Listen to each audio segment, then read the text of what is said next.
अध्याय 5 कर्म संन्यास योग। वैराग्य का योग। इस अध्याय में कर्म संन्यास के मार्ग की तुलना कर्मयोग के मार्ग के साथ की गई है। श्री कृष्ण बताते हैं कि दोनों मार्ग एक ही लक्ष्य की ओर ले जाते हैं और हम इनमें से किसी एक का चयन कर सकते हैं। लेकिन कर्म का त्याग तब तक पूर्ण रूप से नहीं किया जा सकता जब तक मन पूर्णतः शुद्ध न हो जाए, और मन की शुद्धि भक्ति के साथ कर्म करने से प्राप्त होती है। इसलिए कर्मयोग बहुसंख्यक लोगों के लिए उपयुक्त विकल्प है। कर्मयोगी अपने सांसारिक दायित्वों का निर्वहन शुद्ध बुद्धि के साथ करते हुए अपने कर्म फलों की आसक्ति का त्याग कर उन्हें भगवान को अर्पित करते हैं। इस प्रकार से वे पाप से उसी प्रकार से अप्रभावित रहते हैं जिस प्रकार से कमल के पुष्प का पत्ता जल में तैरता है किंतु जल उसे स्पर्श नहीं कर पाता। ज्ञान के आलोक में वे शरीर को नवद्वारों के एक नगर के रूप में देखते हैं जिसमें आत्मा निवास करती है। इसलिए वे न तो स्वयं को कर्म का कर्ता और न ही कर्म का भोक्ता मानते हैं। वे ब्राह्मण, गाय, हाथी और कुत्ते का मांस भक्षण करने वाले चांडाल को एक समान दृष्टि से देखते हैं। ऐसे सच्चे संत भगवान के दोष रहित गुणों को अपने भीतर विकसित करते हैं और परम सत्य में स्थित हो जाते हैं। किंतु सांसारिक लोग यह जाने बिना कि इंद्रिय विषयों के संपर्क से मिलने वाले सुख वास्तव में कष्टों के कारण हैं, अतः वे अज्ञानता के कारण इंद्रिय विषयों से मिलने वाले सुखों को प्राप्त करने का प्रयास करते हैं।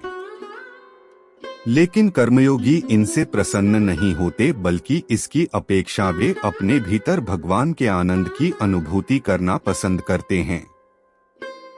आगे यह अध्याय संन्यास के मार्ग का वर्णन करता है। कर्म संन्यासी अपने मन, इंद्रियों और बुद्धि को नियंत्रित करने के लिए तपस्या करते हैं। इस प्रकार से वे बाह्य सुख के विचारों को बहिष्कृत कर इच्छा, भय और क्रोध से मुक्त हो जाते हैं। तब फिर वे भगवान की भक्ति के साथ अपनी तपस्या को संपूर्ण करते हैं और चिरस्थायी शांति प्राप्त करते हैं। भगवत गीता अध्याय 5 श्लोक 1।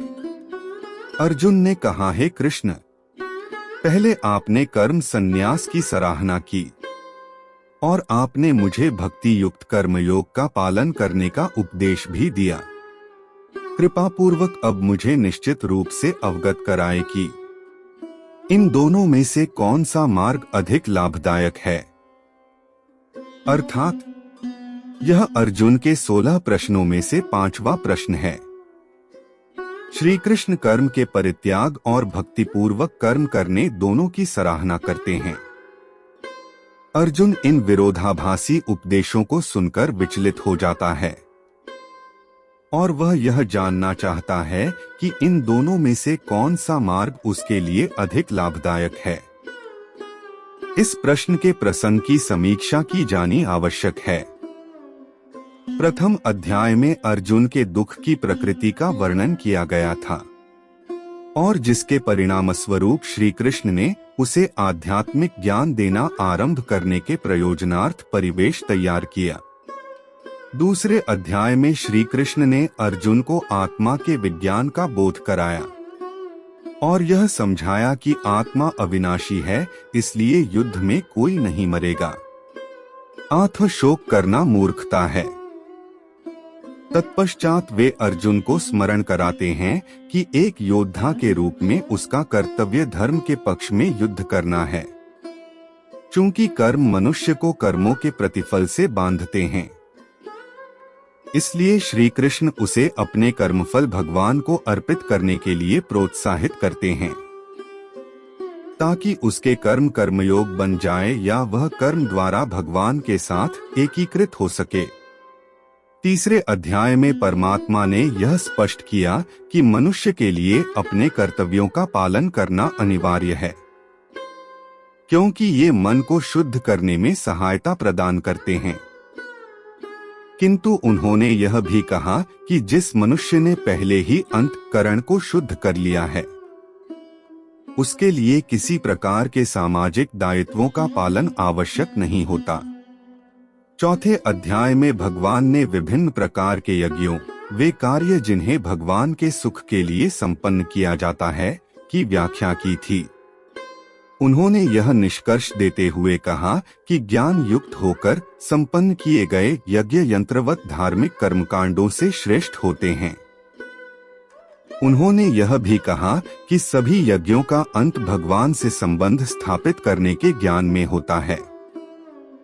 अंत में उन्होंने कर्म संन्यास के सिद्धांत का वर्णन किया, जिसमें वैदिक कर्मकांडों और सामाजिक दायित्वों को त्याग कर मनुष्य शरीर, मन और आत्मा से भगवान की सेवा में तल्लीन हो जाता है। इन सभी उपदेशों ने अर्जुन को भ्रमित किया। उसने सोचा कर्म का त्याग और कर्मयोग अर्थात विरोधाभासी प्रवृत्ति के हैं और इन दोनों का एक साथ पालन करना संभव नहीं है। इसलिए वह श्री कृष्ण के समक्ष संदेह व्यक्त करता है। भगवत गीता अध्याय 5 श्लोक 2। परम भगवान ने कहा, कर्म संन्यास और कर्मयोग दोनों मार्ग परम लक्ष्य की ओर ले जाते हैं, लेकिन कर्मयोग कर्म संन्यास से श्रेष्ठ है। अर्थात इस श्लोक में श्री कृष्ण ने कर्म संन्यास और कर्मयोग की तुलना की है।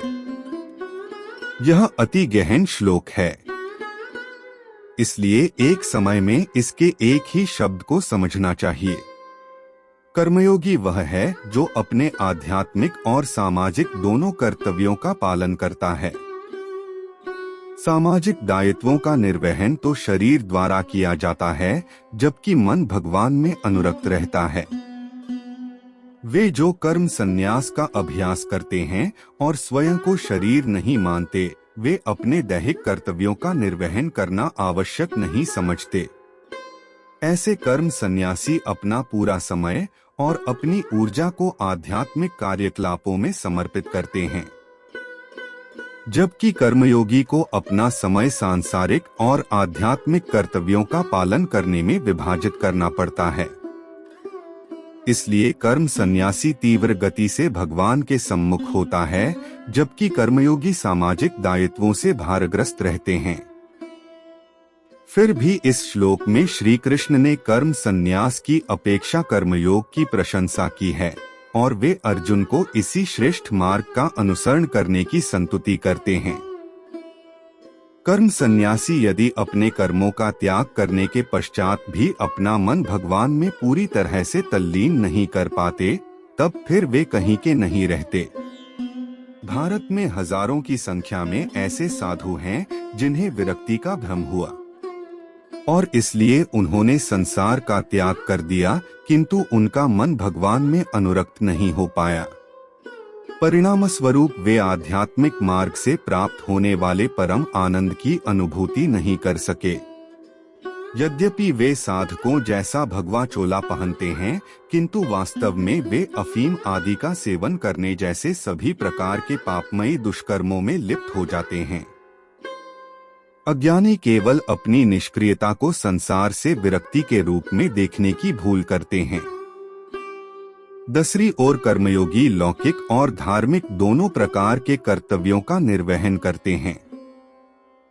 इसलिए यदि उनका मन आध्यात्मिकता से हट जाता है, तब उनके पास कम से कम अपना लौकिक कार्य करने का विकल्प होता है। इसलिए कर्मयोग जन साधारण के लिए सरल मार्ग है, जबकि कर्म संन्यास का अनुसरण योग्य गुरु के मार्गदर्शन में किया जा सकता है। भगवत गीता अध्याय 5 श्लोक 3। वे कर्मयोगी जो न तो कोई कामना करते हैं और न ही किसी से घृणा करते हैं, उन्हें नित्य सन्यासी माना जाना चाहिए। हे महाबाहु अर्जुन, सभी प्रकार के द्वंद्वों से मुक्त होने के कारण वे माया के बंधनों से सरलता से मुक्ति पा लेते हैं। अर्थात कर्मयोगी आंतरिक दृष्टि से विरक्ति का अभ्यास करते हुए अपने सांसारिक दायित्वों का निरंतर निर्वहन करते रहते हैं। इसलिए वे सकारात्मक और नकारात्मक दोनों परिस्थितियों को भगवान की कृपा के रूप में संभाव से स्वीकार करते हैं। भगवान ने इस सृष्टि की संरचना अति विलक्षणता से की है, जिसमें हमें अपने क्रमिक उत्थान के लिए सुख और दुख दोनों का अनुभव होता है। यदि हम नियमित रूप से जीवन निर्वाह करते हुए अपने मार्ग में आने वाली सभी चुनौतियों को सहन कर जब प्रसन्नतापूर्वक अपने कर्तव्यों का पालन करते रहते हैं, तब संसार हमें उत्तरोत्तर आध्यात्मिक उन्नति की ओर ले जाता है। इस दृष्टिकोण को समझने के लिए एक रोचक कहानी इस प्रकार से है। एक बार लकड़ी का एक टुकड़ा बढ़ी के पास जाकर कहने लगा, क्या आप मुझे सुंदर बना सकते हो? बढ़ी ने कहा, मैं ऐसा करने के लिए तैयार हूँ, क्या तुम भी इसके लिए तैयार हो? लकड़ी के टुकड़े ने उत्तर दिया, हाँ, मैं भी तैयार हूँ।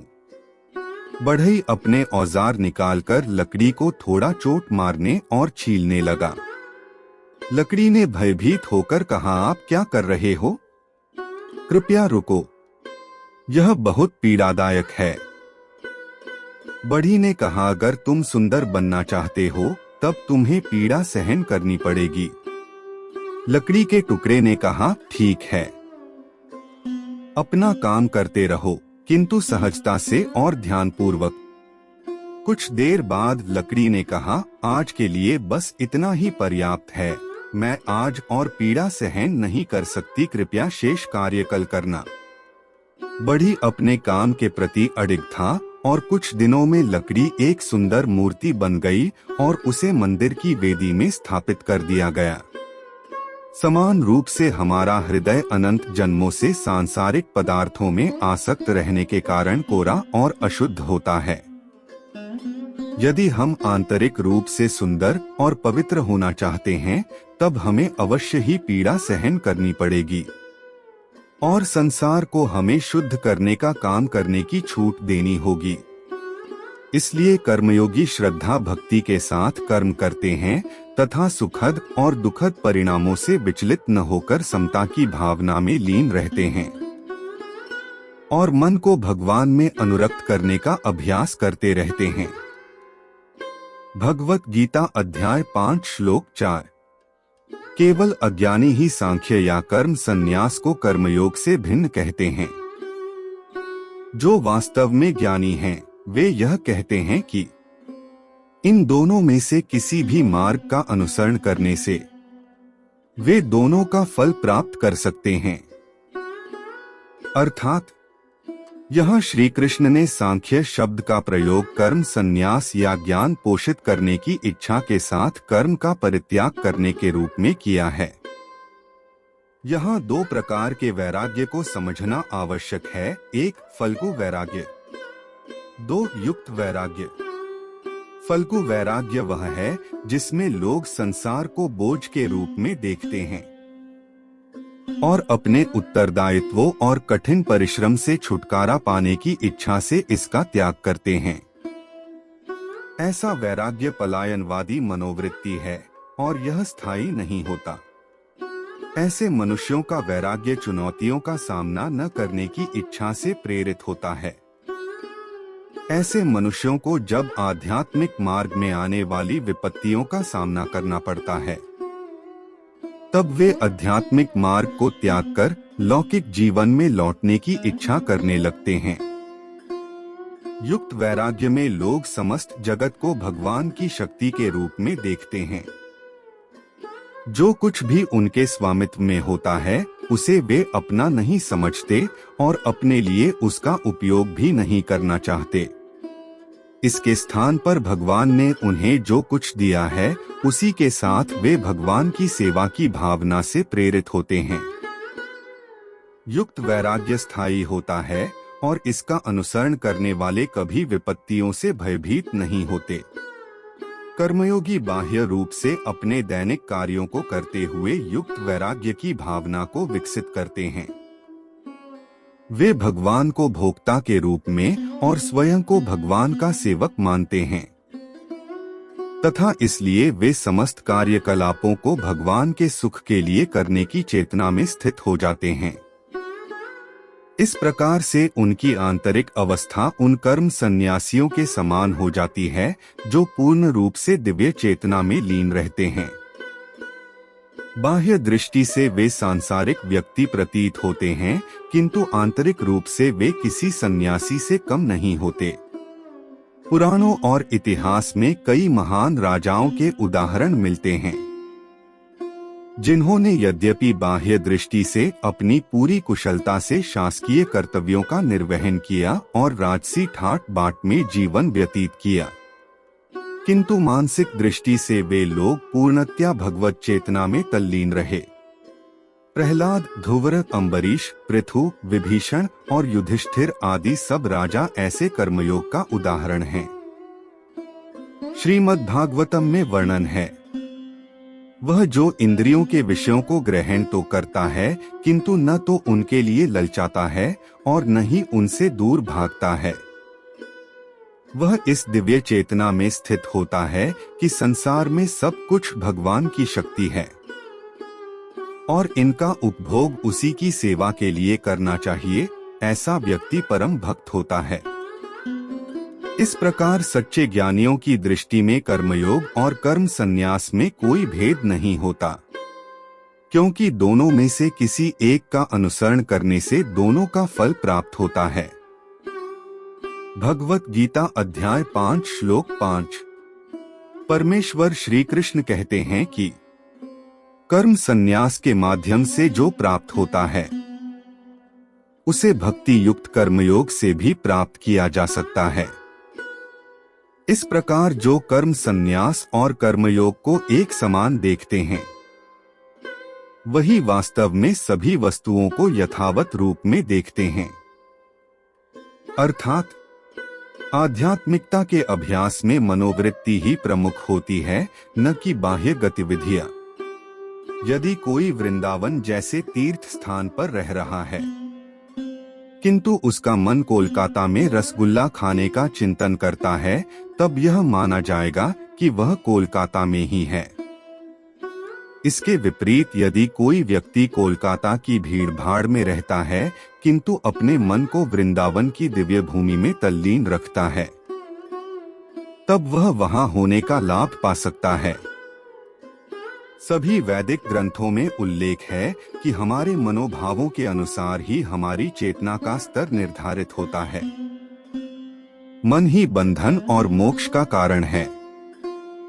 जगतगुरु श्री कृपालु जी महाराज ने इसी सिद्धांत को इस प्रकार से व्यक्त किया है, बंधन और मोक्ष मन की दशा पर निर्भर करते हैं।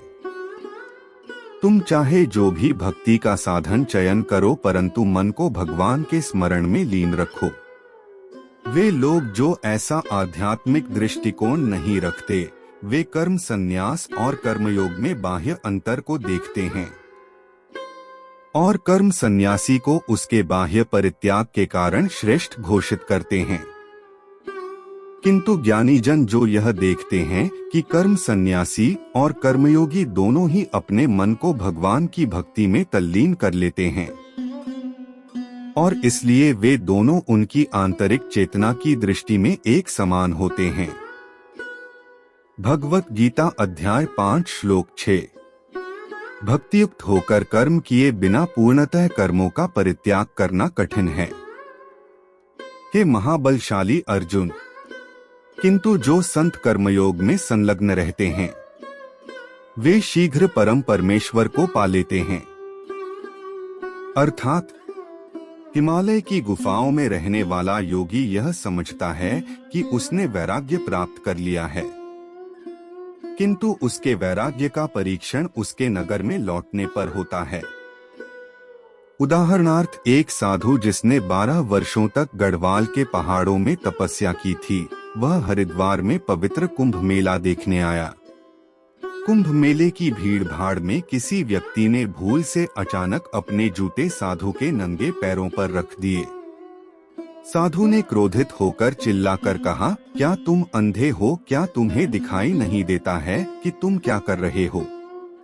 बाद में वह क्रोध को अपने ऊपर हावी होते देखकर पश्चाताप करते हुए लज्जित होकर सोचता है, एक दिन नगर में रहने से उसकी 12 वर्षों तक पर्वतों पर की तपस्या व्यर्थ हो गई। संसार वह कर्मस्थली है जहाँ वैराग्य का परीक्षण होता है।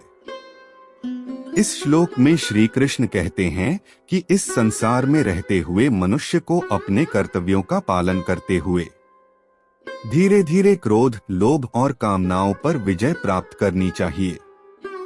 यदि इसके स्थान पर कोई पहले ही अपने कर्मों का त्याग करता है, तब इससे मन को शुद्ध करना अत्यंत कठिन होता है और शुद्ध मन के बिना वास्तविक विरक्ति होना दूर के स्वप्न के समान है। अर्जुन एक योद्धा था और यदि वह कृत्रिम रूप से अपने कर्तव्यों का निर्वहन न कर संन्यास के लिए वन में चला जाता, तब भी उसे अपनी प्रवृत्ति के अनुसार वहां भी कार्य करने के लिए विवश होना पड़ता। वह वहां आदिवासी लोगों को एकत्रित कर स्वयं को उनका राजा घोषित कर सकता था, लेकिन इसके विपरीत अब इसके स्थान पर उसके लिए भगवान की सेवार्थ अपनी स्वाभाविक प्रकृति और प्रतिभा का उचित उपयोग करना अधिक लाभदायक होगा। इसलिए भगवान ने उसे उपदेश दिया, युद्ध लड़ना जारी रखो, लेकिन अपनी मानसिकता को बदलो। यह समझो कि सर्वप्रथम तुम अपने राज्य को बचाने की प्रत्याशा से इस युद्ध भूमि पर युद्ध करने के लिए आए थे। अब इसके स्थान पर निस्वार्थ भाव से केवल अपनी सेवाएं भगवान को समर्पित करो। इस प्रकार से तुम सहजता से अपने मन को शुद्ध कर पाओगे और मन में सच्चे वैराग्य की अनुभूति करोगे। नरम और कच्चे फल जिन्हें वृक्ष धारण और पोषित करता है, वे उसके साथ दृढ़ता पूर्वक चिपटे रहते हैं, किंतु वही फल जब पक जाते हैं तब वे अपने निर्वाहक के साथ संबंध तोड़ देते हैं। समान रूप से भौतिक जगत में कर्मयोगी जो अनुभव प्राप्त करता है, उससे उसका ज्ञान परिपक्व होता है। जैसे गहन निद्रा तभी संभव है जब कोई कड़ा परिश्रम करता है, उसी प्रकार से गहन साधना भी उन्हें प्राप्त होती है जो कर्मयोग द्वारा अपने मन को शुद्ध कर लेते हैं। भगवत गीता अध्याय 5 श्लोक 7। जो कर्मयोगी विशुद्ध बुद्धि युक्त हैं, अपने मन तथा इंद्रियों को वश में रखते हैं और सभी जीवों की आत्मा में आत्मरूप परमात्मा को देखते हैं, वे सभी प्रकार के कर्म करते हुए कभी कर्म बंधन में नहीं पड़ते। अर्थात वैदिक ग्रंथों में आत्मा शब्द का कई प्रकार से प्रयोग किया गया है, जैसे कि भगवान के लिए, आत्मा के लिए, मन के लिए और बुद्धि के लिए। इस श्लोक में इन सभी प्रतीकों का प्रयोग किया गया है।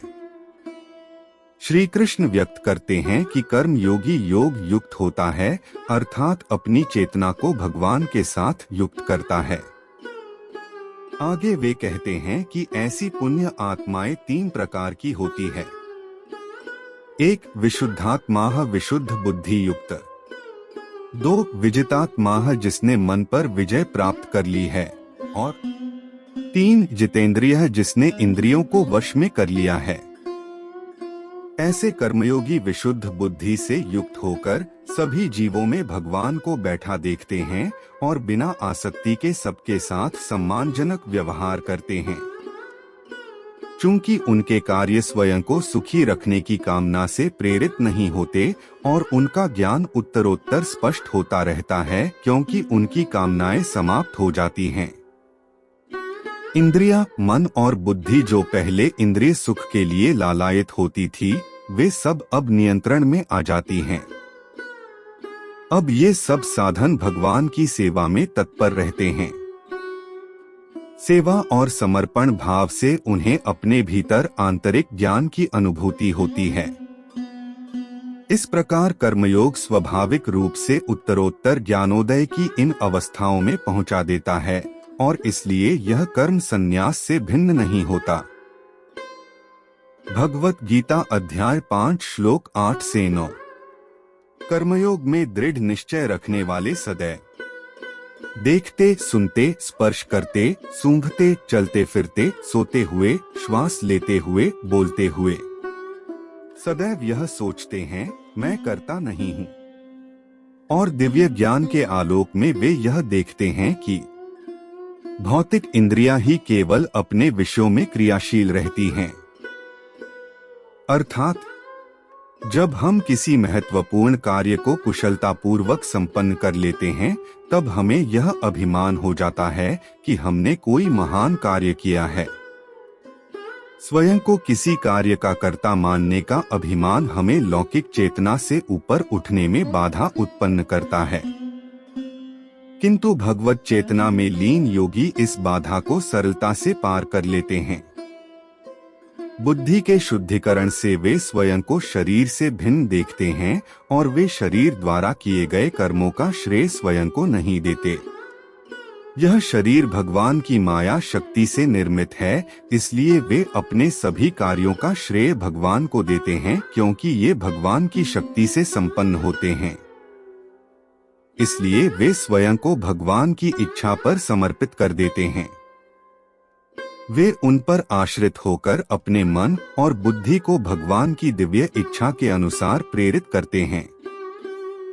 अतः वे इसी धारणा में स्थित रहते हैं कि भगवान ही सब कार्यों का कर्ता है। श्री कृष्ण अगले श्लोक में इस दिव्य चेतना में किए जाने वाले कार्यों के परिणाम की व्याख्या करते हैं। भगवत गीता अध्याय 5 श्लोक 10। वे जो अपने कर्मफल भगवान को समर्पित कर सभी प्रकार से आसक्ति रहित होकर कर्म करते हैं, वे पाप कर्म से उसी प्रकार से अछूते रहते हैं जिस प्रकार से कमल के पत्ते को जल स्पर्श नहीं कर पाता। अर्थात हिंदू और बौद्ध दोनों धर्मों के धार्मिक ग्रंथ कमल के पुष्प की उपमाओं से भरे पड़े हैं। भगवान के दिव्य स्वरूप के विभिन्न अंगों का निरूपण करते समय कमल के पुष्प का नाम आदरपूर्वक लिया जाता है। इसलिए चरण कमल का अर्थ कमल के समान चरण, कमल चक्षु का अर्थ कमल के समान नेत्र, कर कमल का अर्थ कमल के समान हाथ इत्यादि। कमल के पुष्प का एक अन्य नाम पंकज है, जिसका अर्थ कीचड़ में जन्म लेना है, और कमल का फूल सरोवर के तल पर जमे कीचड़ में जन्म लेता है। फिर भी यह अपनी सुंदरता को बनाए रखते हुए जल से ऊपर आकर सूर्य की ओर खिलता है। इसलिए संस्कृत साहित्य में किसी गंदगी में उत्पन्न होने वाली उस वस्तु के लिए कमल के फूल का उदाहरण दिया जाता है, जो बाद में उसके ऊपर विकसित होकर अपने सौंदर्य और पवित्रता को बनाए रखता है। इसके अतिरिक्त कमल के पौधों के बड़े पत्ते जो सरोवर के जल की सतह पर तैरते रहते हैं, उन कमल के पत्तों का भारत के ग्रामीण क्षेत्रों में थाली के रूप में प्रयोग किया जाता है, क्योंकि ये जल सह होते हैं और इन पर डाला गया तरल पदार्थ सोखता नहीं बल्कि बह जाता है। कमल के पत्ते की सुंदरता ऐसी होती है कि यद्यपि कमल का पुष्प अपने जन्म, विकास और जीवन निर्वाह के लिए जल का ऋणी होता है, किंतु वह स्वयं को जल से भीगने नहीं देता। कमल पत्रों पर डाला गया जल उसकी सतह पर उगने वाले छोटे रोयों के कारण एक किनारे की ओर से बह जाता है। इस प्रकार कमल पर्ण की सुंदर उपमा देते हुए श्री कृष्ण कहते हैं कि जैसे यह जल की सतह पर तैरता रहता है और स्वयं को जल से भीगने नहीं देता, उसी प्रकार से कर्मयोगी सभी प्रकार के कर्म करते हुए भी पाप से अछूते रहते हैं, क्योंकि वे दिव्य चेतना में लीन होकर अपने कर्म करते हैं। भगवत गीता अध्याय 5 श्लोक 11। योगी जन आसक्ति को त्याग कर अपने शरीर, इंद्रिय, मन और बुद्धि द्वारा केवल अपने शुद्धिकरण के उद्देश्य से कर्म करते हैं। अर्थात योगजन यह समझते हैं कि सुख की खोज में लौकिक कामनाओं के पीछे भागना रेगिस्तान में जल को ढूंढने की मृगतृष्णा के समान है। इसी सत्य को जानकर वे अपनी निजी कामनाओं का त्याग करते हैं और अपने सभी कर्म भगवान के सुख के लिए करते हैं। भोक्तारं यज्ञ तपसाम, अर्थात जो अकेला सभी कर्मों का परम भोक्ता है। इस श्लोक में श्री कृष्ण समर्पण को नवीन शैली में व्यक्त कर रहे हैं। वे कहते हैं कि सिद्ध योगी अंतःकरण की शुद्धि हेतु कर्म करते हैं। तब फिर कर्म भगवान को कैसे समर्पित हो जाते हैं? वास्तव में भगवान हमसे कुछ अपेक्षा नहीं करते। वे परम सत्य हैं और अपने आप में पूर्ण और सिद्ध हैं। हम अणु आत्माएं सर्वशक्तिमान भगवान को क्या सौंप सकती हैं जो भगवान के पास न हो? इसलिए भगवान को कुछ अर्पित करने के लिए यह कहने की परंपरा है, हे भगवान, मैं तुम्हारी वस्तु तुम्हें लौटा रहा हूँ। इसी समान मत को व्यक्त करते हुए संत यमुनाचार्य कहते हैं, हे भाग्य की देवी लक्ष्मी के स्वामी विष्णु भगवान, जब मैं अज्ञानी था तब मैं समझता था कि मैं तुम्हें बहुत पदार्थ दे सकता हूँ, किंतु अब जब मुझे ज्ञान प्राप्त हो गया तब मैं यह मानता हूँ कि मेरे स्वामित्व में जो भी है वह सब पहले से ही आपका है। इसलिए मैं तुम्हें क्या अर्पित कर सकता हूँ? फिर भी एक कर्म जो भगवान के हाथ में न होकर हमारे हाथ में होता है, वह हमारे स्वयं के अंतःकरण, मन और बुद्धि को शुद्ध करना है। जब हम अपने अंतःकरण को शुद्ध कर लेते हैं और उसे भगवान की भक्ति में तल्लीन कर लेते हैं, तब भगवान अन्य कर्मों की अपेक्षा इससे अधिक प्रसन्न होते हैं। इसे जानकर योगी जन अपने निहित स्वार्थों की अपेक्षा अपने परम लक्ष्य के रूप में भगवान के सुख के लिए अपने अंतःकरण की शुद्धि करते हैं। इस प्रकार से योगी जन यह जानते हैं कि वे भगवान को जो सबसे सर्वोत्तम वस्तु अर्पित कर सकते हैं वह अंतःकरण की शुद्धि है और वे उसकी प्राप्ति के लिए कर्म करते हैं। रामायण में इस सिद्धांत का रोचक वर्णन मिलता है। संत कबीर ने कहा है, यदि तुम अपने मन को शीघ्र निर्मल करना चाहते हो तो किसी निंदक की संगति में रहो।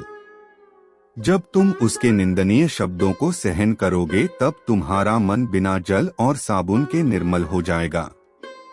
इस प्रकार जब कर्म करने का मुख्य उद्देश्य हृदय को शुद्ध करने के भाव से युक्त होता है, तब मनुष्य प्रतिकूल परिस्थितियों को भगवान द्वारा प्रदत्त और अधिक आत्म उत्थान का अवसर समझकर इनका स्वागत करता है तथा सफलता और असफलता दोनों परिस्थितियों में संभाव रहता है। यदि हम भगवान के सुख के लिए कार्य करते हैं तब हमारा हृदय शुद्ध हो जाता है और जब हृदय शुद्ध हो जाता है तब स्वाभाविक रूप से हम अपने समस्त कर्मफलों को भगवान को समर्पित करने लगते हैं। भगवत गीता अध्याय 5 श्लोक 12। कर्मयोगी अपने समस्त कर्मफलों को भगवान को अर्पित कर चिरकालिक शांति प्राप्त कर लेते हैं, जबकि वे जो कामना युक्त होकर निजी स्वार्थों से प्रेरित होकर कर्म करते हैं वे बंधनों में पड़ जाते हैं, क्योंकि वे कर्म फलों में आसक्त होकर कर्म करते हैं। अर्थात यह कैसे मान लिया जाए कि एक जैसा कर्म करने से कुछ लोग तो माया के बंधन में पड़ जाते हैं और कुछ माया के बंधनों से मुक्त रहते हैं। श्री कृष्ण इसका उत्तर इस श्लोक में देते हैं। वे मनुष्य जो भौतिक पदार्थों के प्रति अनासक्त और अनुत्प्रेरित होते हैं वे कभी कर्म बंधनों में नहीं बंधते, किंतु जो निजी लाभ और कामना युक्त होकर भौतिक सुखों का भोग करना चाहते हैं वे कर्मफलों के बंधनों में पड़ जाते हैं। युक्त शब्द का अर्थ भगवत चेतना से जुड़ना है। इसका अर्थ हृदय के शुद्धिकरण के अलावा किसी फल की इच्छा न करना भी होता है। युक्त पुरुष वे हैं जो अपने कर्मफलों की इच्छा का त्याग करते हैं और इसके स्थान पर आत्मशुद्धि के उद्देश्य से कार्य करते हैं। इसलिए वे शीघ्र दिव्य चेतना और आंतरिक सौंदर्य को प्राप्त कर लेते हैं। दूसरी ओर अयुक्तः का अर्थ भगवत चेतना से युक्त न होना है। इसे इस प्रकार से भी अभिव्यक्त कर सकते हैं, लौकिक या सांसारिक सुखों की कामना आत्मा के लिए हानिकारक है। ऐसे व्यक्ति अपने कर्मों का फल पाने के लिए अपनी इंद्रिय विषयों की तृप्ति की कामनाओं को भड़काते हैं। इस भाव से संपन्न किए गए कर्मों के परिणाम इन अयुक्त पुरुषों को संसार या जन्म मरण के चक्कर में डाल देते हैं। भगवत गीता अध्याय 5 श्लोक 13। जो देहधारी जीव आत्मनियंत्रित एवं निरासक्त होते हैं, 9 द्वार वाले भौतिक शरीर में भी वे सुखपूर्वक रहते हैं, क्योंकि वे स्वयं को कर्ता या किसी कार्य का कारण मानने के विचार से मुक्त होते हैं। अर्थात श्री कृष्ण अब शरीर की तुलना 9 द्वारों को खोलने से कर रहे हैं। आत्मा नगर के राजा के समान है, जिसका शासन अहंकार, बुद्धि, मन, इंद्रिया और प्राण शक्ति रूपी मंत्रालय द्वारा किया जाता है। इनका शरीर पर शासन तब तक चलता है जब तक कि मृत्यु के रूप में इनका नश्वर शरीर छिन नहीं जाता। किंतु इनका शरीर पर नियंत्रण रहते हुए भी सिद्ध योगी स्वयं को न तो शरीर और न ही शरीर के स्वामी के रूप में देखते हैं, अपितु वे शरीर और इसमें होने वाली सभी क्रियाओं को भगवान से संबंधित मानते हैं। मन से सभी कर्मों का परित्याग कर वे अपने शरीर में सुखपूर्वक रहते हैं। इसे साक्षी भाव या अपने चारों ओर घटित हो रही सभी क्रियाओं का अनासक्त दृष्टा होने की मनोवृत्ति भी कहा जा सकता है। इस श्लोक की उपमा श्वेताश्वतरोपनिषद में भी दी गई है। यह शरीर 9 द्वारों, 2 कान, 1 मुख, 2 नासिका छिद्र, 2 नेत्र, गुदा और लिंग से निर्मित है। भौतिक अवधारणा के कारण शरीर में रहने वाली आत्मा स्वयं की पहचान 9 द्वारों के नगर के साथ करती है। इस शरीर में परमात्मा भी निवास करते हैं, जो संसार के सभी प्राणियों के नियंता हैं। जब आत्मा परमात्मा के साथ अपना संबंध जोड़ती है, तब वह शरीर में रहते हुए भी उनके समान उससे अछूती रहती है। पिछले श्लोक में श्री कृष्ण ने यह बोध कराया कि देहधारी जीवात्मा न तो कर्ता है और न ही किसी कार्य का कारण। अब यह प्रश्न सामने आता है कि क्या भगवान ही संसार में सभी कर्मों के वास्तविक कारण हैं? इसका उत्तर अगले प्रश्न में दिया गया है। भगवत गीता अध्याय 5 श्लोक 14।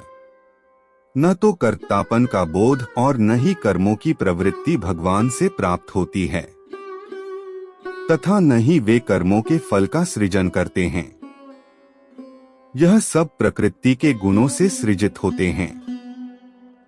अर्थात इस श्लोक में प्रभु शब्द का प्रयोग भगवान के लिए किया गया है, जो यह इंगित करता है कि वे सारे संसार के स्वामी हैं।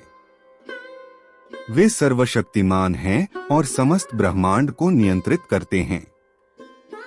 यद्यपि वे ब्रह्मांड की गतिविधियों का संचालन करते हैं, तथापि अकर्ता रहते हैं। वे हमारे कर्मों के न तो संचालक हैं और न ही अच्छे बुरे कर्मों के निर्णायक। हम अच्छे या बुरे जो भी कार्य करेंगे, उसका निर्णय भगवान नहीं करते। यदि भगवान हमारे कर्मों के संचालक होते, तब उन्हें शुभ और अशुभ कर्मों के उपदेशों को विस्तृत रूप से समझाने की आवश्यकता न पड़ती। तब फिर सभी धार्मिक ग्रंथों का अंत इन 3 छोटे वाक्यों में हो गया होता। हे आत्मा, मैं तुम्हारे सभी कार्यों का संचालक हूँ, इसलिए तुम्हें यह समझने की आवश्यकता नहीं है कि शुभ और अशुभ कर्म क्या है। मैं तुमसे अपनी इच्छानुसार कर्म कराऊंगा। समान रूप से भगवान हमारे कर्तापन होने के बोध के लिए उत्तरदायी नहीं हैं। इस प्रकार यदि भगवान जानबूझकर हमारे द्वारा किए गए कार्यों पर गर्व करने लगते, तब फिर हम उन्हें अपने द्वारा किए गए पाप कर्मों का दोषी ठहराने लगते। वास्तव में आत्मा स्वयं ही अज्ञान के कारण ऐसा अभिमान कर लेती है। यदि आत्मा इस अज्ञान को भी दूर करने का निश्चय कर ले, तब भगवान अपनी कृपा से इस अज्ञान को दूर करने में उसकी सहायता करते हैं। इस प्रकार से कर्तापन के बोध को त्यागने का उत्तरदायित्व जीवात्मा का होता है। शरीर प्रकृति के 3 गुणों से निर्मित है और सभी कर्म इन्हीं गुणों के अंतर्गत निष्पादित होते हैं। किंतु अज्ञानता के कारण आत्मा स्वयं को शरीर मानकर कर्मों के कर्तापन के भ्रम में उलझ जाती है, जो कि वास्तव में प्रकृति के 3 गुणों द्वारा संपन्न होते हैं। भगवत गीता अध्याय 5 श्लोक 15। सर्वव्यापी परमात्मा किसी के पापमय कर्मों या पुण्य कर्मों में स्वयं को लिप्त नहीं करते, किंतु जीवात्माएं मोहग्रस्त रहती हैं, क्योंकि उनका वास्तविक आत्मिक ज्ञान अज्ञान से आच्छादित रहता है। अर्थात भगवान किसी के पुण्य या पाप कर्मों के लिए उत्तरदायी नहीं होते। इस संबंध में भगवान का कार्य 3 प्रकार से होता है। 1, वे जीवात्मा को कर्म करने की शक्ति प्रदान करते हैं। 2, जैसे ही हम उनसे शक्ति प्राप्त कर कर्म करने लगते हैं, तब वे हमारे कर्मों का लेखा जोखा लिखते हैं। 3, वे हमें हमारे कर्मों का फल देते हैं। जीवात्मा स्वेच्छानुसार अच्छे या बुरे कर्म करने के लिए स्वतंत्र होती है। भगवान क्रिकेट मैच के निर्णायक अंपायर की भांति कार्य करते हैं। वे केवल परिणाम घोषित करते हैं, 4 रन 6 रन या खिलाड़ी आउट, खेल से बाहर। निर्णायक के निर्णय के विरुद्ध दोषारोपण नहीं किया जा सकता, क्योंकि उसके निर्णय खिलाड़ी के खेल कौशल के अनुसार लिए जाते हैं। अब कोई यह कह सकता है कि भगवान जीवात्मा को इच्छानुसार कर्म करने की स्वतंत्रता क्यों देते हैं?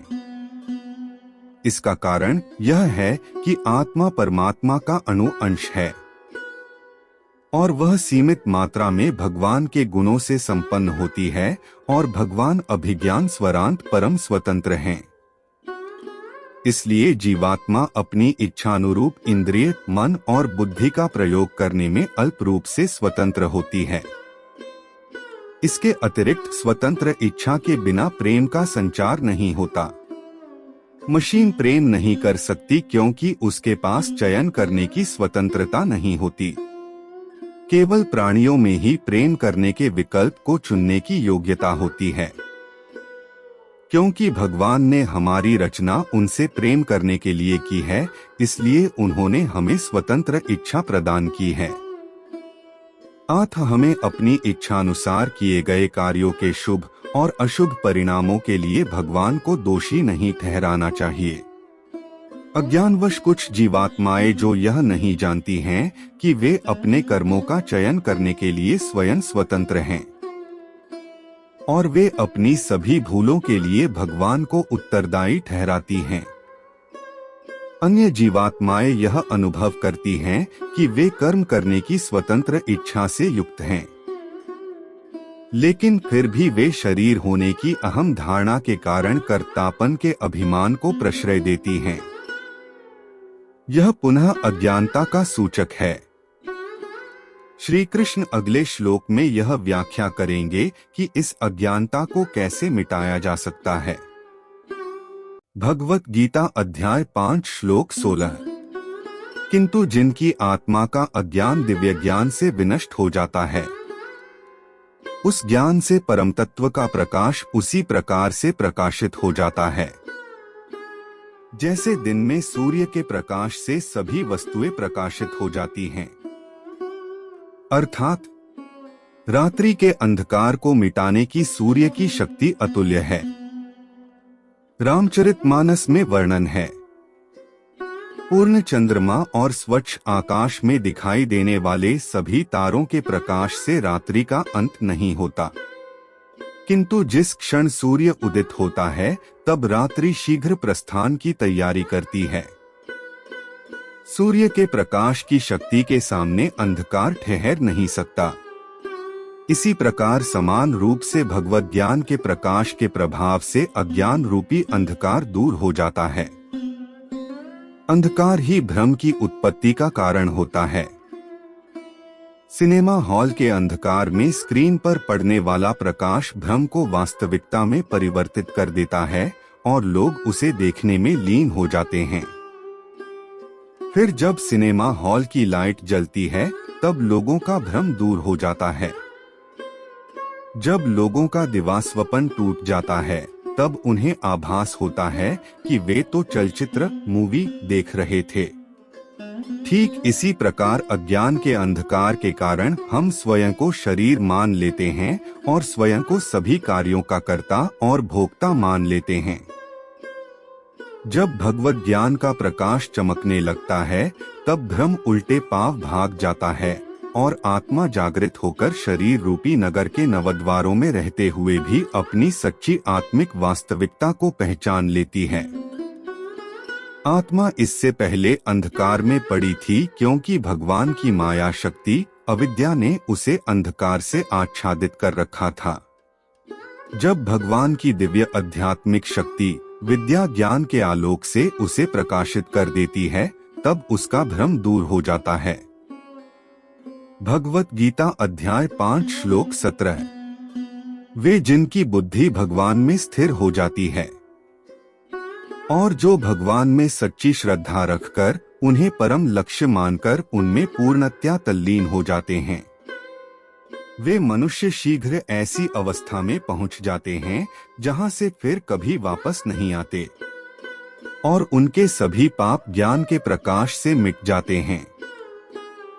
अर्थात जिस प्रकार अज्ञानता के कारण कोई संसार या जीवन और मरण के सतत चक्र के कष्ट सहन करता है, लेकिन ज्ञान में माया के बंधन से मुक्त करने की शक्ति होती है, ऐसा ज्ञान भगवत भक्ति से युक्त होता है।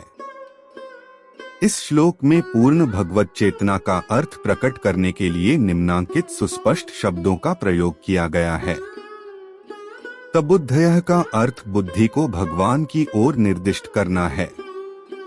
तदात्मानः का अर्थ अंतःकरण, मन और बुद्धि पूर्णतया भगवान में तल्लीन करना है। तन्निष्ठाः से तात्पर्य बुद्धि का भगवान में दृढ़ निश्चय होना है। तत्परायणाः का अर्थ भगवान को परम लक्ष्य और आश्रय बनाने का प्रयास करना है। इस प्रकार से वास्तविक ज्ञान वह है जो भगवान के प्रेम की ओर ले जाए। ऐसे प्रेम में तल्लीन भक्त उन्हें सर्वत्र और सब में देखते हैं। भगवत गीता अध्याय 5 श्लोक 18। सच्चे ज्ञानी महापुरुष एक ब्राह्मण, गाय, हाथी, कुत्ते और चांडाल को अपने दिव्य ज्ञान के चक्षुओं द्वारा समदृष्टि से देखते हैं। अर्थात जब हम ज्ञान के परिप्रेक्ष्य में चीजों को देखते हैं, तब इसका तात्पर्य प्रजन चक्षु, जिसका अर्थ ज्ञान चक्षु के साथ देखने से है। श्री कृष्ण ने समान अर्थ वाले शब्द विद्या संपन्ने का प्रयोग किया है और साथ ही उन्होंने विनय संपन्ने शब्द जोड़ा है, जिसका अर्थ विनम्रता है। दिव्य ज्ञान का लक्षण यह है कि यह ज्ञान मानवीय चेतना से युक्त होता है, जबकि थोथा पुस्तकीय ज्ञान विद्वत्ता के अभिमान से युक्त होता है। श्री कृष्ण इस श्लोक में यह प्रकट करते हैं कि दिव्य ज्ञान किस प्रकार से लौकिक दृश्य से भिन्न दृष्टि प्रदान करता है। इस ज्ञान से युक्त भक्त सभी प्राणियों को आत्मा के रूप में देखते हैं, जो भगवान का अंश है और इसलिए उसकी प्रकृति दिव्य है। श्री कृष्ण द्वारा दिए गए उदाहरण सर्वथा प्राणियों की विषम जातियों और जीवन रूपों से हैं। वैदिक ब्राह्मण जो धार्मिक अनुष्ठान करते हैं, वे सम्मानित कहलाते हैं, जबकि कुत्ते के मांस का सेवन करने वाले चांडाल को प्रायः निम्न जाति से संबंधित होने के कारण घृणित समझा जाता है। गाय मनुष्यों के उपयोग के लिए दूध देने में समर्थ होती है, किंतु कुत्ता नहीं।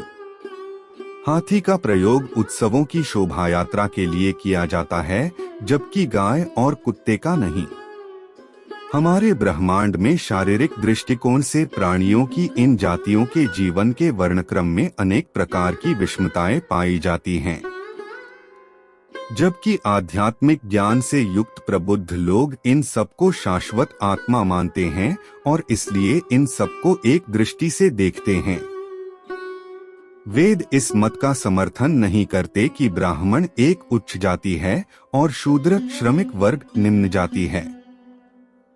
दिव्य ज्ञान के दृष्टिकोण से यद्यपि ब्राह्मण धार्मिक कर्मकांड करते हैं, क्षत्रिय समाज के शासन संचालन का कार्य करते हैं और वैश्य व्यावसायिक गतिविधियों तथा शूद्र श्रम के कार्य में जुटे रहते हैं, तथापि सभी अविनाशी आत्माएं हैं, क्योंकि सभी भगवान का अंश हैं और इसलिए सभी समान हैं। भगवत गीता अध्याय 5 श्लोक 19। वे जिनका मन समदृष्टि में स्थित हो जाता है, वे इसी जीवन में जन्म और मरण के चक्र से मुक्ति पा लेते हैं। वे भगवान के समान दोष रहित गुणों से संपन्न हो जाते हैं और परम सत्य में स्थित हो जाते हैं। अर्थात श्री कृष्ण ने यहाँ सम शब्द का प्रयोग किया है, जिसका तात्पर्य पिछले श्लोक में किए गए वर्णन के अनुसार किसी मनुष्य द्वारा सभी प्राणियों को समान दृष्टि से देखना है। इसके अतिरिक्त समदृष्टि का अर्थ पसंद और नापसंद, सुख और दुख तथा हर्ष और शोक से ऊपर उठकर देखने से भी है। श्री कृष्ण कहते हैं कि जो समदृष्टि रखते हैं वे संसार अर्थात जन्म और मृत्यु के अनवरत चक्र से परे हो जाते हैं। जब तक हम स्वयं को शरीर समझते हैं तब तक हम समदर्शी होने की योग्यता नहीं पा सकते, क्योंकि हम शरीर के सुख और दुख के लिए निरंतर कामनाओं और विमुखता की अनुभूति करेंगे।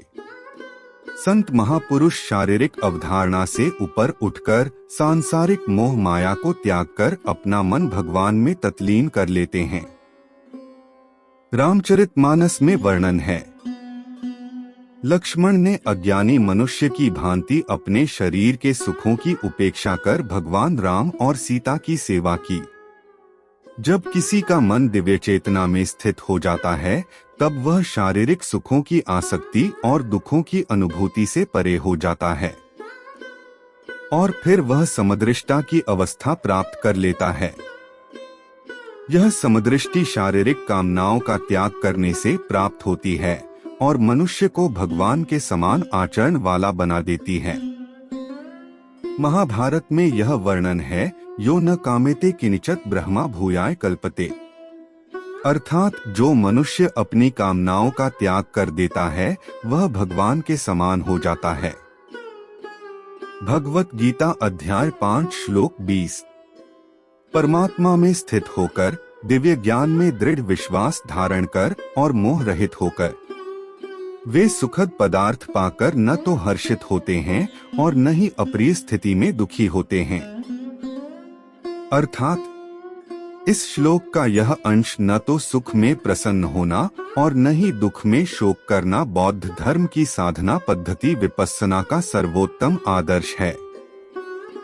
अंततोगत्वा समदृष्टि और निजी इच्छाओं का दमन करने की ओर अग्रसर करने वाली इस शुद्धता और सूक्ष्मता की अवस्था प्राप्त करने के लिए कठोर प्रशिक्षण करना आवश्यक है। किंतु जब हम भगवान को अपनी सभी इच्छाएं समर्पित कर देते हैं तब यही समान अवस्था स्वाभाविक रूप से भगवान की भक्ति में मन को तल्लीन करने से प्राप्त की जा सकती है। श्लोक 17 के अनुसार यदि हम अपनी इच्छाओं को भगवान की इच्छा में एकीकृत कर देते हैं तब सुख और दुख दोनों को उसकी कृपा मानकर सहर्ष स्वीकार किया जा सकता है। इस मनोदृष्टि से संबंधित एक सुंदर कथा इस प्रकार है। एक बार एक जंगली घोड़ा किसी किसान के खेत में आ गया। लोगों ने उस किसान को उसके सौभाग्य के लिए बधाई दी। किसान ने कहा, सौभाग्य और दुर्भाग्य के संबंध में कौन जानता है? यह सब भगवान की इच्छा है। कुछ समय पश्चात वह घोड़ा वापस जंगल में चला गया। उसके पड़ोसी इसे दुर्भाग्य बताते हुए उसे सांत्वना देने लगे।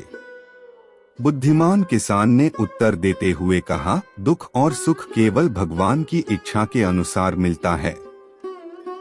अचानक कुछ दिन व्यतीत होने पर वह घोड़ा 20 अन्य जंगली घोड़ों के साथ वापस आ गया। लोगों ने किसान को फिर उसके सौभाग्य के लिए बधाई दी। किसान ने अपनी प्रतिक्रिया व्यक्त करते हुए कहा, सौभाग्य और दुर्भाग्य क्या है? यह सब भगवान की इच्छा पर निर्भर है। कुछ दिनों बाद घोड़े पर सवारी करते हुए किसान के पुत्र की टांग टूट गई। लोगों ने इस पर अपना शोक व्यक्त किया, लेकिन किसान ने फिर भी यह उत्तर दिया, दुख और सुख केवल भगवान की इच्छा है। इसके पश्चात एक दिन राजा के सैनिक शीघ्र होने वाले युद्ध के लिए नवयुवकों को सेना में भर्ती करने के लिए गांव में आते हैं। किसान के पड़ोस में रहने वाले सभी युवकों को सेना में भर्ती कर लिया जाता है, किंतु किसान के पुत्र को उसकी टूटी टांग के कारण छोड़ दिया जाता है। दिव्य ज्ञान से हमें यह बोध होता है कि हमारा निजी हित केवल भगवान के सुख में निहित है। इसलिए हम अपनी सभी कामनाएं भगवान को समर्पित कर देते हैं। जब हमारी निजी कामनाएं भगवान की इच्छा में युक्त हो जाती हैं, तब किसी मनुष्य में भगवान की कृपा से दुख और सुख दोनों को एक समान स्वीकार करने की समदृष्टि विकसित होती है। समता में स्थित मनुष्य के यही लक्षण हैं। भगवत गीता अध्याय 5 श्लोक 21। जो बाह्य इंद्रिय सुखों में आसक्त नहीं होते, वे आत्मिक परम आनंद की अनुभूति करते हैं। भगवान के साथ एकनिष्ठ होने के कारण वे असीम सुख भोगते हैं। अर्थात वैदिक धर्म ग्रंथ बार बार दोहराते हुए वर्णन करते हैं कि भगवान अनंत परम आनंद के महासागर हैं। भगवान आनंद और सुख के महासागर हैं। धार्मिक ग्रंथों से लिए गए ये सब मंत्र और श्लोक इस पर बल देते हैं कि दिव्य आनंद भगवान के परम व्यक्तित्व की प्रकृति है। वे योगी जो अपनी इंद्रियों, मन और बुद्धि को भगवान में तल्लीन कर देते हैं, वे अपने भीतर स्थित भगवान के असीम आनंद की अनुभूति करते हैं। भगवत गीता अध्याय 5 श्लोक 22। इंद्रिय विषयों के संपर्क से उत्पन्न होने वाले सुख यद्यपि सांसारिक मनोदृष्टि वाले लोगों को आनंद प्रदान करने वाले प्रतीत होते हैं, किंतु वे वास्तव में दुखों के कारण हैं। हे कुंती पुत्र, ऐसे सुखों का आदि और अंत है, इसलिए ज्ञानी पुरुष इनमें आनंद नहीं लेते। अर्थात इंद्रियों का विषयों से संपर्क होने पर सुख की अनुभूति होती है। मन जो छठी इंद्रिय है, वह सम्मान, प्रशंसा, परिस्थितियों और सफलता आदि में सुख का अनुभव करता है। शरीर और मन के इन सभी सुखों के भोग को लौकिक सुख के रूप में जाना जाता है। ऐसे सांसारिक सुख निम्नांकित कारणों से आत्मा को संतुष्ट नहीं कर सकते। एक सांसारिक सुख सीमित है और इसलिए इनमें स्वाभाविक रूप से अभाव की प्रतीति बनी रहती है। कोई व्यक्ति लखपति होने में प्रसन्न रहता है, लेकिन वही लखपति जब करोड़पति को देखता है तब वह असंतुष्ट हो जाता है और सोचता है यदि उसके पास 1 करोड़ रुपए होते तब वह और भी सुखी होता। इसके विपरीत भगवान का सुख असीम है और उससे पूर्ण संतुष्टि प्राप्त होती है। 2 सांसारिक सुख अस्थायी होते हैं, क्योंकि एक बार जब यह समाप्त हो जाते हैं तब पुनः दुख की अनुभूति करवाते हैं।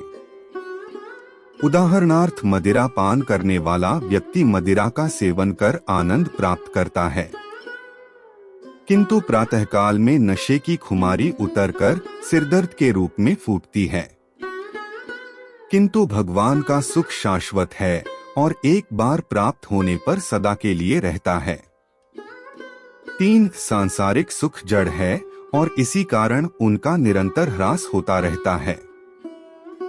जब लोग किसी फिल्म अकादमी से अवार्ड पाने वाली मूवी को देखते हैं तब वे अत्यंत आनंद प्राप्त करते हैं, किंतु जब वे अपने मित्र के साथ उस मूवी को पुनः देखते हैं तब उन्हें उससे मिलने वाले आनंद की मात्रा कम हो जाती है और फिर कोई दूसरा मित्र उनसे उस मूवी को पुनः एक बार देखने का आग्रह करता है।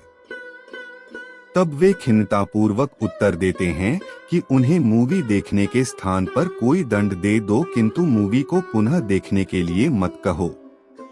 भौतिक पदार्थों से प्राप्त होने वाले सुखों का जैसे जैसे उपभोग किया जाता है, वैसे वैसे उनमें निरंतर ह्रास होता रहता है। अर्थशास्त्र के विषय में इसे समसीमांत उपयोगिता ह्रास नियम के रूप में परिभाषित किया गया है। जैसे जैसे हम किसी वस्तु का निरंतर उपभोग करते हैं, तब हमें उसकी प्रत्येक अगली इकाई से मिलने वाला सुख घटता रहता है, किंतु भगवान का सुख पूर्ण संतुष्टि प्रदान करता है। यह सच्चिदानंद अर्थात शाश्वत, चिरनूतन और दिव्य है। इस प्रकार यदि कोई भगवान का दिव्य नाम पूरा दिन जपता रहता है, तब इससे उसे आध्यात्मिक संतुष्टि और सदा के लिए आनंद की प्राप्ति होती है। कोई भी स्वस्थ व्यक्ति स्वादिष्ट मिष्ठान का सेवन करने की इच्छा का त्याग कर मिट्टी खाने में आनंद प्राप्त नहीं कर सकता है।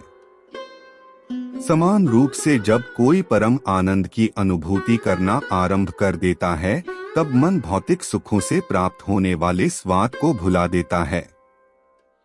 वे जो उचित और अनुचित में भेद करने के विवेक से युक्त हो जाते हैं, वे उपर्युक्त लौकिक सुखों की तीनों कमियों को समझ जाते हैं और अपनी इंद्रियों को उस ओर आकर्षित होने से रोकते हैं। श्री कृष्ण अगले श्लोक में इस पर प्रकाश डालेंगे। भगवत गीता अध्याय 5 श्लोक 23। वे मनुष्य ही योगी हैं जो शरीर को त्यागने से पूर्व कामनाओं और क्रोध के वेग को रोकने में समर्थ होते हैं। केवल वही संसार में सुखी रहते हैं। अर्थात मानव शरीर में ही आत्मा को भगवत प्राप्ति के परम लक्ष्य तक पहुंचने का सुनहरा अवसर प्राप्त होता है। इस शरीर में हम विवेक शक्ति से युक्त होते हैं, जबकि पशु अपनी प्रवृत्ति के अनुसार जीवन निर्वाह करते हैं। श्री कृष्ण बलपूर्वक कहते हैं कि कामनाओं और क्रोध पर लगाम लगाने के लिए हमें अपनी विवेक शक्ति का प्रयोग करना चाहिए। काम शब्द का एक अर्थ काम वासना है, लेकिन इस श्लोक में काम शब्द का प्रयोग शरीर और मन की तृप्ति के लिए सभी प्रकार के भौतिक सुखों के लिए किया गया है। जब मन अपनी कामना के पदार्थों को प्राप्त नहीं कर पाता, तब वह अपनी मनोव्यथा क्रोध के रूप में प्रकट करता है। कामना की लालसा और क्रोध नदी की तेज धारा की भांति शक्तिशाली होते हैं। यहाँ तक कि पशु भी इन उत्कंठाओं के अधीन होते हैं, किंतु वे मनुष्य की भांति विवेक के गुण से संपन्न न होने के कारण इन्हें रोक नहीं पाते। मानव जाति ज्ञान शक्ति से संपन्न है। सौद शब्द का अर्थ सहन करना है। इस श्लोक में हमें कामनाओं और क्रोध के वेग को सहन करने की शिक्षा दी गई है। कुछ समय तक कोई लज्जावश अपने मनोवेग को रोक सकता है। जैसे कि कोई व्यक्ति हवाई अड्डे पर बैठा हुआ है, कोई सुंदर महिला उसके बगल में आकर बैठ जाती है। उसके मन में उसके ऊपर अपनी बाजू रखकर आनंद पाने की इच्छा उठती है, किंतु उसकी बुद्धि उसे ऐसा करने से रोकती है। यह अनुचित व्यवहार है और महिला मुझे थप्पड़ भी मार सकती है। अपमान से बचने के लिए वह स्वयं को रोकता है। किंतु यहाँ श्री कृष्ण अर्जुन को लज्जा, भय और संदेह के कारण की अपेक्षा ज्ञान पर आधारित विवेक द्वारा मन के वेग को रोकने के लिए कह रहे हैं। मन पर अंकुश लगाने के लिए दृढ़ बुद्धि का प्रयोग करना चाहिए। जैसे ही मन में भौतिक सुखों से आनंद लेने का विचार उत्पन्न हो, तब उसी समय हमें बुद्धि को यह समझाना चाहिए कि ये सब दुख के साधन हैं। श्रीमद् भागवतम में वर्णन है, इस मनुष्य योनि में इंद्रिय सुख प्राप्त करने के लिए कठोर परिश्रम करना व्यर्थ है, क्योंकि ऐसे सुख तो सूकर जैसे तथा अन्य ऐसे जीव जंतुओं को भी प्राप्त हैं जो विष्ठा का सेवन करते हैं। इसकी अपेक्षा हमें तप करना चाहिए, जिससे हमारा अंतःकरण पवित्र होगा और हम भगवान के असीम आनंद में मग्न हो जाएंगे। विवेक शक्ति के प्रयोग का अवसर केवल मानव शरीर को प्राप्त है, जो इसका प्रयोग कर इस जीवन में कामनाओं और क्रोध पर अंकुश रखने के योग्य हो जाता है। वह इसी जीवन में योगी बन जाता है। ऐसा सिद्ध पुरुष परम सुख का केवल आस्वादन कर सदा उसी में सुखी रहता है। भगवत गीता अध्याय 5 श्लोक 24। जो अंतर्मुखी होकर सुख का अनुभव करते हैं, वे भगवान को प्रसन्न करने में ही आनंद पाते हैं और आत्मिक प्रकाश से प्रकाशित रहते हैं। ऐसे योगी भगवान में एकीकृत हो जाते हैं और भौतिक जीवन से मुक्त हो जाते हैं।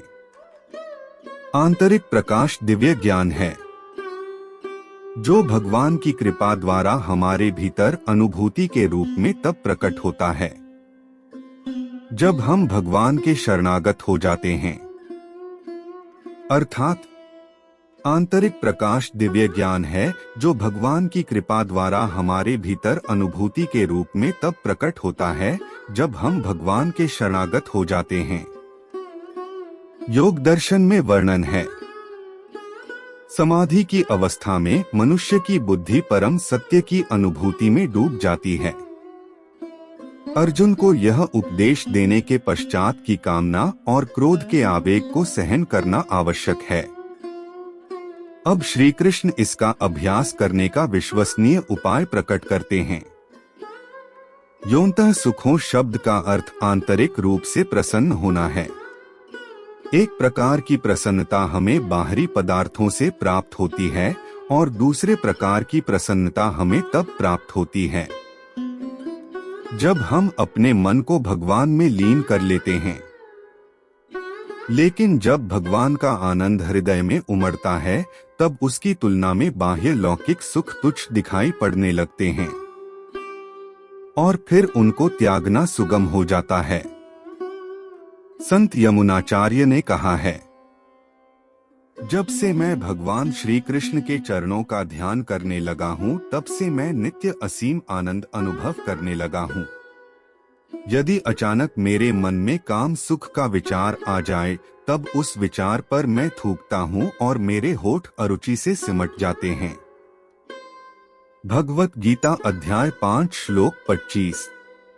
वे पवित्र मनुष्य जिनके पाप धुल जाते हैं और जिनके संशय मिट जाते हैं और जिनका मन संयमित होता है, वे सभी प्राणियों के कल्याणार्थ समर्पित हो जाते हैं तथा वे भगवान को पा लेते हैं और सांसारिक बंधनों से भी मुक्त हो जाते हैं। अर्थात गत श्लोक में श्री कृष्ण ने उन साधुओं की अवस्था को व्यक्त किया है जो अपने भीतर भगवान के सुख को अनुभव करते हैं। इस श्लोक में वे उन संत महात्माओं की अवस्था का वर्णन कर रहे हैं जो सक्रियता से सभी प्राणियों के कल्याण के कार्य में रत रहते हैं। रामचरितमानस में वर्णन है, करुणा का लक्षण संतों की स्वाभाविक प्रकृति है। इससे प्रेरित होकर वे अपनी वाणी, मन और शरीर का प्रयोग दूसरों के कल्याण के लिए करते हैं। मानव कल्याण प्रशंसनीय कार्य है, किंतु केवल शरीर की कल्याण संबंधी योजनाओं के कार्यान्वयन का परिणाम भी केवल अस्थायी कल्याण तक सीमित रहता है। एक भूखे व्यक्ति को जब भोजन परोसा जाता है, तब उसकी भूख शांत हो जाती है, किंतु 4 घंटे के पश्चात उसे फिर भूख लगती है। आत्मिक कल्याण के अंतर्गत सभी प्रकार के लौकिक कष्टों की जड़ तक पहुंचकर जीवात्मा में भगवत चेतना को पुनर्जीवित करने का प्रयास किया जाता है। इसलिए परम कल्याण का कार्य मनुष्य की चेतना को भगवत चेतना के साथ जोड़ने में सहायता करता है। इस प्रकार के कल्याणकारी कार्य में सिद्ध आत्माएं शुद्ध मन से तल्लीन रहती हैं। ऐसे कल्याणकारी कार्य से आगे भी भगवान की कृपा प्राप्त होती है, जो उन्हें इस मार्ग की ओर अग्रसर होने के लिए और अधिक उन्नत करती हैं।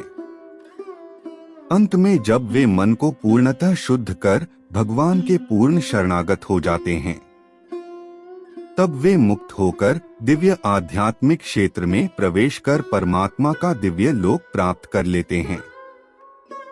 इसलिए इस अध्याय में श्री कृष्ण ने कर्मयोग के मार्ग की प्रशंसा की है।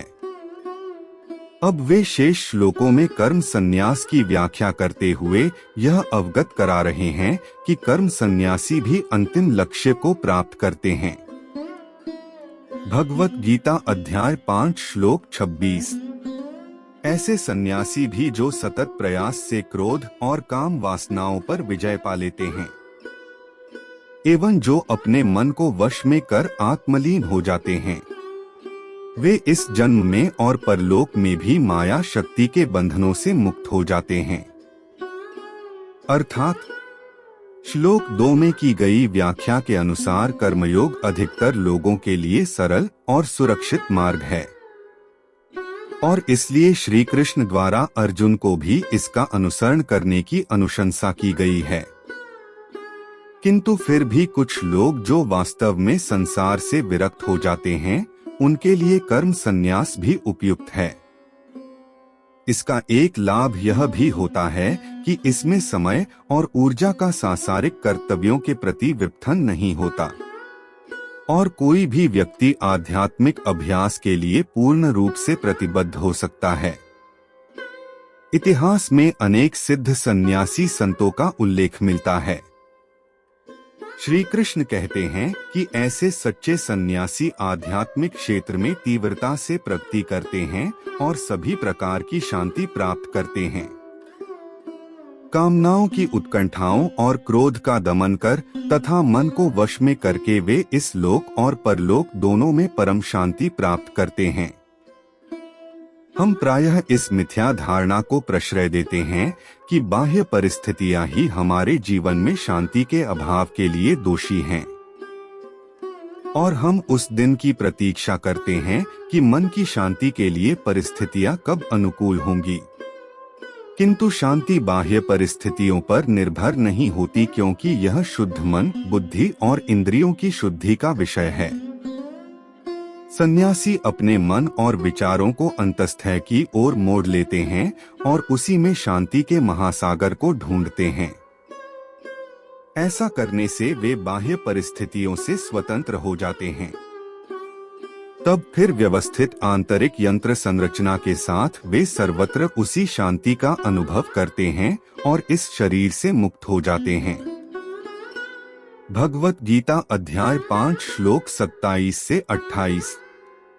समस्त बाह्य इंद्रियां सुख के विषयों का विचार न कर, अपनी दृष्टि को भौहों के बीच के स्थान में स्थित कर, नासिका में विचरने वाली भीतरी और बाहरी श्वासों के प्रवाह को सम करते हुए इंद्रिय, मन और बुद्धि को संयमित करके जो ज्ञानी कामनाओं और भय से मुक्त हो जाता है, वह सदा के लिए मुक्त हो जाता है। अर्थात प्रायः वैरागी लोगों की रुचि अपनी तपस्या के साथ साथ अष्टांग योग या हठ योग में होती है।